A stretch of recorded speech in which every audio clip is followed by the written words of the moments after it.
చెన్నై లాంటి గొప్ప జట్టును ఎదుర్కొని 211 పరుగుల భారీ లక్ష్యం ఛేదించడం చాలా కష్టమైన పని. జాగ్రత్తగా పరిశీలిస్తే కొన్ని విషయాలు మనం విశ్లేషించవచ్చు.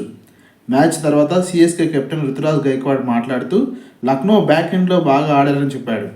లక్నో గెలవడానికి మొదటి కారణం స్టాయినిస్ లాంటి పవర్ హిట్టర్ను ఫస్ట్ డౌన్లో పంపడం చాలా ఉపయోగపడింది. రెండవ కారణంగా మంచు కూడా అధికంగా పడటం సీఎస్కే బౌలింగ్కు ఇబ్బందిగా మారింది. మూడవ కారణంగా సీఎస్కే బౌలర్స్లో ఎవరిని టార్గెట్గా ఆడాలని ముందే నిర్ణయించుకోవడం లక్నో ప్లానింగ్ అభినందనీయం. మొదటి ఇన్నింగ్స్లో చెన్నై కూడా బాగా ఆడింది. రుతురాజ్ గైక్వాడ్ అద్భుత సెంచరీతో రాణించాడు. శివం దుబే సిక్సర్లతో మూత మోగించి చెన్నైకు భారీ స్కోర్ను అందించాడు.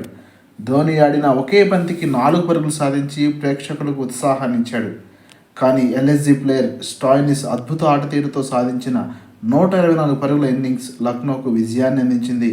చెన్నై కూడా కొన్ని ఏరియాలో పరిశీలించుకొని రాబోయే మ్యాచెస్లో ఆడాల్సిన అవసరం ఉంది. Congratulations LSG.